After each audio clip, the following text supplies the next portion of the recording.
Is your calendar full, but your sense of accomplishment completely empty? We're taught to be ambitious, to say yes to every opportunity. But what if that advice is the master key to a mediocre life? The truth is, your problem isn't a lack of ambition. It's a surplus of good enough. That feeling of being perpetually drained and overwhelmed? It isn't caused by having too much to do. It's the symptom of a deeper issue. Your default answer to the world is yes. Your entire decision-making system is built to accept, not to filter. This radical reframe was perfected by a man who built his success on the power of rejection. Independent thinker, Derek Sivers. He created a complete operating system for your life, not just another productivity tip, by rejecting anything that was merely good. If you are ready to uninstall that faulty yes default and take back your life from an endless to-do list, commit to this journey by liking this video and subscribing. We are about to install your new operating system together. Think about the last time you agonized over a choice that didn't truly excite you. That invitation you felt you should accept. That okay project you debated for days. That mental wrestling match. The pro-con list for something that was, at best, lukewarm. That is the quiet battleground where your energy and ambition go to die. But what if you had a tool that could end that internal conflict instantly? This tool is the hell yeah or no rule, a brilliantly simple operating system for life, popularized by entrepreneur and writer Derek Sivers. The philosophy is absolute. When presented with a new opportunity, if your immediate, visceral reaction isn't a resounding, hell yeah, that's amazing, then the answer is a swift and decisive no. There is no room for maybe, no space for, it sounds fine, and no tolerance for, I guess I should. This is a binary system that completely eradicates the gray area of lukewarm commitments, the single most toxic region for your potential. This zone of good enough is the incubator of mediocrity, the place where extraordinary lives are quietly suffocated by 1,000 uninspiring obligations. Now, this might sound limiting, but it's the exact opposite. This rule isn't about negativity. It's about aggressive selectivity to create an abundance of your most precious, non-renewable asset, your focused time. It's about understanding the crushing opportunity cost of every decision. When you say yes to a 7 out of 10 opportunity, you aren't just taking on a mediocre task. You are spending an irretrievable portion of your life on something that doesn't ignite you.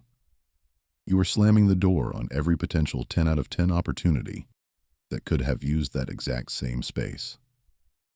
This transforms decision-making from a draining analytical chore into a powerful, intuitive gut check, preserving your best energy for the things that truly matter.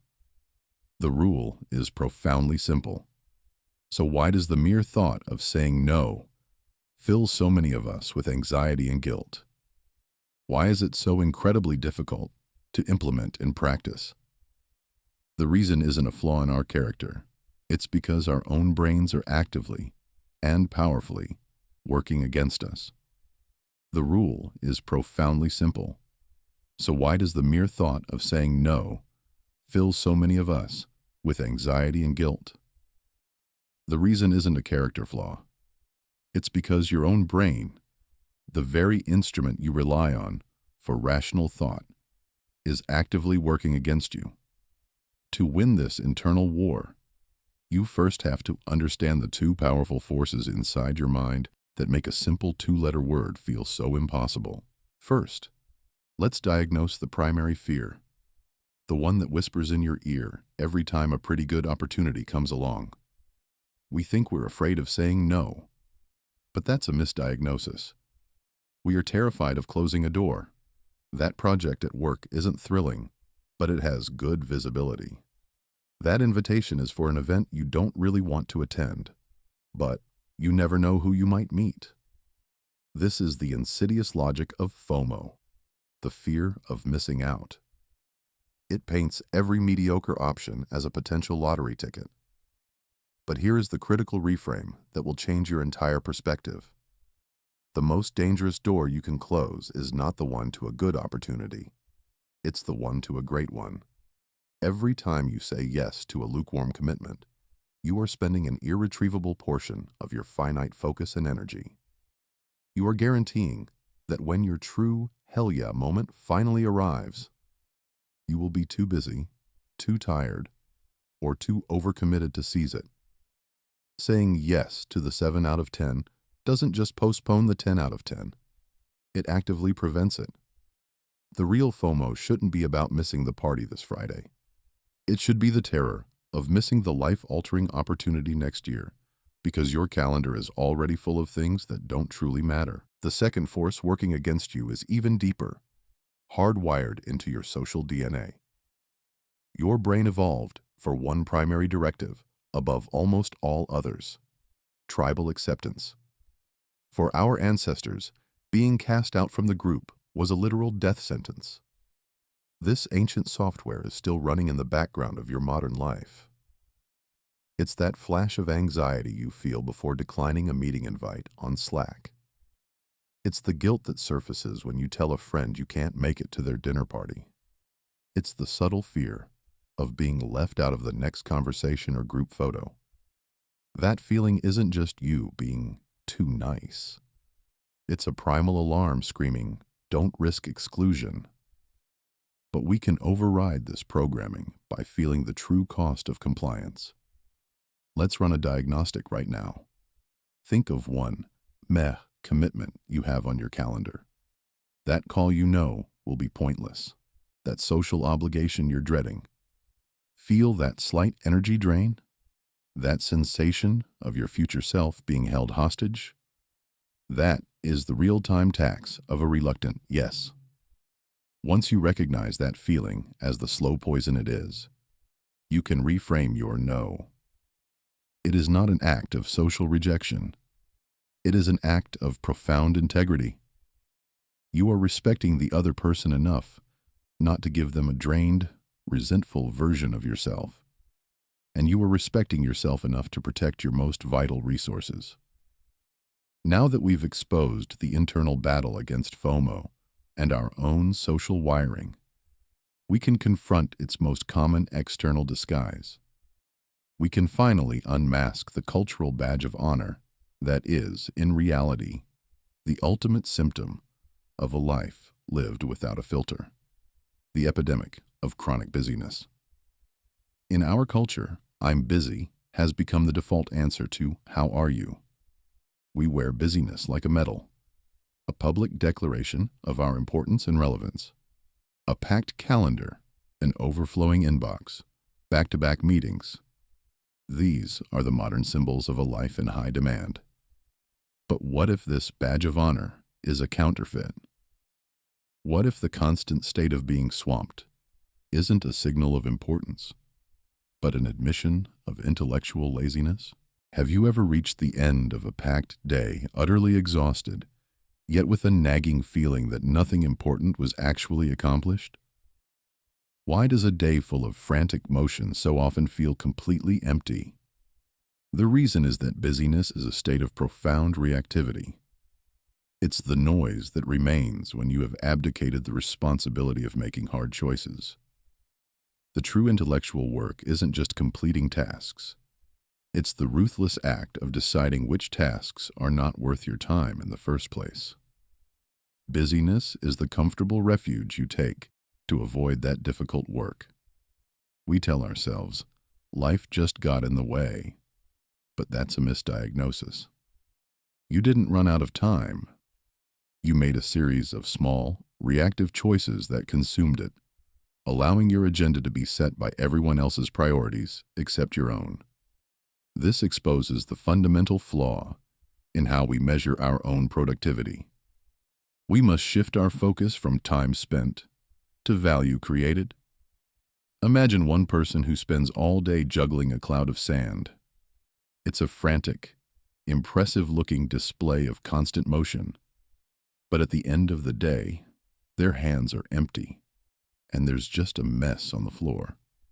Now, imagine another person who spends the same day deliberately laying just a few bricks.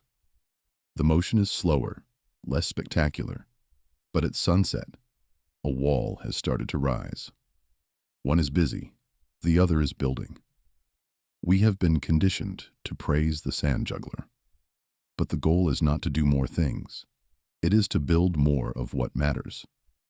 True productivity is not a 12-hour day of juggling. It's a 4-hour session of laying bricks. Busyness, then, is not the path to success. It is the single greatest obstacle to it. It is the enemy of clarity, the thief of focus, and the refuge of those who are afraid to define what their hell yeah truly is. So where do we begin to dismantle this engine of mediocrity? We start by re-examining the very fuel it runs on. We must fundamentally change our definition of a key word. We are constantly bombarded with the promise of once-in-a-lifetime opportunities. An email lands in your inbox with a subject line that sparks your curiosity. A colleague proposes a new project that sounds intriguing. An acquaintance invites you to a networking event that seems too good to pass up. We've been trained to see these moments as golden tickets, random chances for advancement that we must grab before they vanish. But have you ever stopped to ask a more fundamental question? Have you ever considered that the vast majority of these opportunities are not opportunities at all? They are distractions, cleverly disguised to pull you off course. The word itself has been hijacked. We think of an opportunity as an external event that offers potential. But this is a passive and dangerous definition. It puts us at the mercy of other people's agendas. The true litmus test for an opportunity has nothing to do with how good it sounds, how prestigious it is, or who is offering it. A true opportunity must be measured against a single, ruthless standard. Is it on a direct vector with your ultimate goals? Does it move you closer, faster, to the life you're trying to build? If an offer does not align with your personal hell yeah vision, it is not your opportunity. It is a distraction, pulling you towards someone else's goal. Imagine you are the captain of a ship, and your unwavering destination is due north. Suddenly, a magnificent high-speed convoy appears, offering you a place in its formation. It's impressive, it's prestigious, and everyone is joining. But it's heading east. Is this an opportunity? No. It is a spectacular, tempting, and highly efficient way to get lost. The only true opportunities for you are a strong tailwind, a newly discovered shortcut, or a technology that makes your engine run faster. Anything that accelerates your journey north. Anything else, no matter how shiny, is a trap. This reframing is the shield you need. It allows you to filter the world, not by what it offers you, but by how it serves the direction you have already chosen. But even with this clarity, there is a powerful emotional hurdle to overcome. Saying no to a good opportunity feels like a tangible loss. It triggers a deep-seated fear of missing out. We imagine the success we might be forfeiting, the connections we might be severing. This is where we must perform a second crucial mental shift. Saying no to a merely good opportunity is not a loss. It is an investment. You are investing your most scarce, non-renewable resources, your time and your focus, by refusing to spend them on anything less than the absolute best. Think of your focus as your investment capital. Every day, people will come to you with good investment ideas. They're safe, they offer a modest return, and they seem sensible. But a master investor doesn't diversify their capital into 100 mediocre stocks. They hold their capital, patiently waiting for that one, rare, exceptional investment they know will deliver an extraordinary return. Writer Derek Sivers distilled this into a simple, powerful rule. If you're not feeling hell yeah about something, then the answer is no. Why? Because saying no to most things is what leaves room in your life to throw yourself completely into that rare thing that truly ignites you.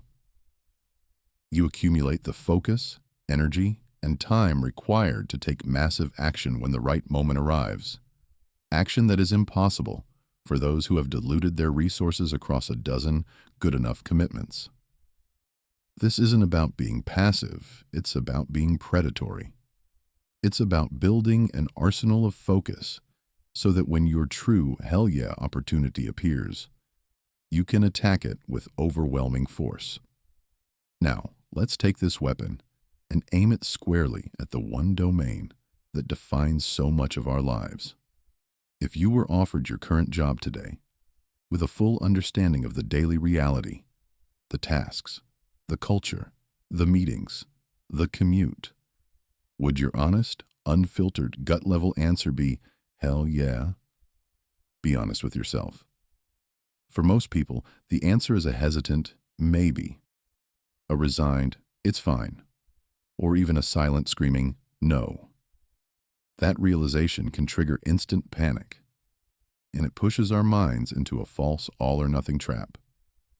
Either I stay stuck and miserable, or I blow everything up, quit, and face total chaos. But what if that's a false choice? What if the real problem isn't the job itself, but our way of looking at the job? The key is to stop seeing your work as one giant, unbreakable block. It's not. It's a bundle of different parts. And the first step to taking back control is to unbundle it. Think of yourself as a detective. Take your job and break it down into its components. First, the actual tasks. What are the verbs that fill your day? Are you creating, analyzing, negotiating, teaching? Which of those actions feel like a hell yeah? And which feel like a tax you pay just to get through the week? Next, the people. Your team, your boss, your clients. Do they energize you or drain you? Then, the mission. Do you have a hell yeah belief in what your company is actually doing? And finally, the compensation and lifestyle. Does it actually fuel the life you want to live? This analysis gives you incredible power. You are no longer a victim of your job description. You are a strategist with a clear map of what needs to change. You now have specific targets for negotiation. Instead of threatening to quit, you can propose sculpting your role, taking on a project that lights you up while handing off a task that drains you to someone who might actually enjoy it. You're not being difficult. You are aligning your best energy with the company's needs. But a grand strategy needs a starting point. It needs a first battlefield where you can win back territory immediately. For most of us, that battlefield is our calendar. Look at your calendar for tomorrow. For every single meeting invite, ask the question, is the stated goal of this meeting a hell yeah for my most important work? A meeting is a 30 or 60-minute invoice billed directly to your most valuable asset, your focus. If the answer isn't a clear yes, your default must become a polite no. Try this response. Thanks for the invite. I'm deep in Project X to hit our deadline, but please send over the key takeaways. I'll review them. This isn't rebellion. It's radical focus. Every meeting you reclaim is a direct deposit back into your focus account. It frees up the mental energy to do the real work. The generative work that creates value, solves hard problems, and moves you closer to a career that is, in its entirety, a hell yeah. Have you ever stared at your phone, watching the minutes tick down before you have to leave for a social event? Secretly wishing for a sudden, blameless excuse to cancel? When that feeling hits, we immediately jump to self-criticism. Am I becoming antisocial? Am I a bad friend? We diagnose it as a character flaw. But it's not. It's a system failure. Your social energy management system is broken, and it's draining your life force one lukewarm invitation at a time. We've been taught that politely declining a social offer is rude. But what if I told you that in the world of intentional living, this seemingly impolite act is actually the highest form of respect? When you say no to an event that isn't a hell yeah, you are respecting the host by refusing to be a zombie guest, a warm body filling a chair, offering diluted attention. More profoundly, you are respecting your true friends by preserving your best, most engaged energy for them. Your vibrant, focused presence is a scarce and valuable resource. Giving it away casually doesn't make you nice. It makes your presence cheap. This filter forces you to conduct an honest energy audit of your relationships. For every person in your orbit, ask the question, after spending time with them, how do I feel? The answer is a biological fact your body already knows. Some people are energy givers. After you leave them, your mind feels sharper, ideas spark, and you feel an impulse to create. Others are energy drainers. You leave them feeling like you've been slogging through mud, experiencing a kind of social hangover where you mentally replay awkward conversations and feel a profound sense of depletion. Failing to apply this filter does more than just waste a few evenings. It inflicts long-term damage. Every time you say a half-hearted yes to a draining interaction, you are committing a quiet act of betrayal against your hell yeah people. You are taking the best version of yourself, your sharpest wit, your deepest empathy, your most vibrant energy, and spending it on people who give nothing back. By the time you get to the friends who truly matter, you have nothing left to offer but a tired, empty shell. This is why curating your social circle isn't about ruthlessly cutting people out. It's about consciously reallocating your most precious assets. It's about understanding that the people you surround yourself with are not just company. They are your environment. A powerful social circle is more than just a support system. It's a catalyst. It's a human resonator that doesn't just make you feel good, but actively amplifies your energy, sharpens your ambition, and creates the essential conditions for you to achieve your own ultimate hell yeah. Have you ever looked at people who are incandescently passionate about their work, their hobbies, their lives, and felt a profound, unnerving silence inside yourself? It's the quiet dread that while everyone else has found their hell yeah, your own internal compass is just spinning, pointing at nothing. In that moment, the self-criticism is instant and brutal. What's wrong with me? But this feeling of being lost is not a character flaw. It is a shared human experience, a sign that you have entered the fog. You are not broken. You are simply standing in a place where your old map has become useless. This is where we must perform a crucial mental inversion. If you have no hell yeah, then your one and only hell yeah becomes the act of exploration. But this is not a desperate, aimless wandering. This phase must be understood for what it truly is, a rare and precious window of freedom.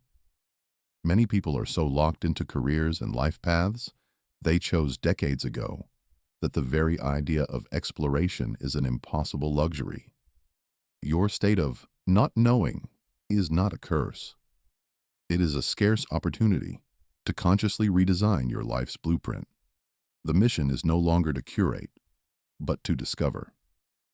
Your default answer temporarily shifts from no to a strategic yes. A yes with a singular mission, to gather data on yourself. To navigate this precious phase, you must adopt the mindset of a scientist. This isn't just a clever metaphor. It is a psychological tool designed to do one thing: completely eliminate the fear of failure.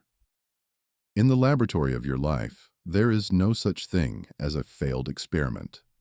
There is only data. Every attempt that doesn't produce that hell yeah spark is not a mistake.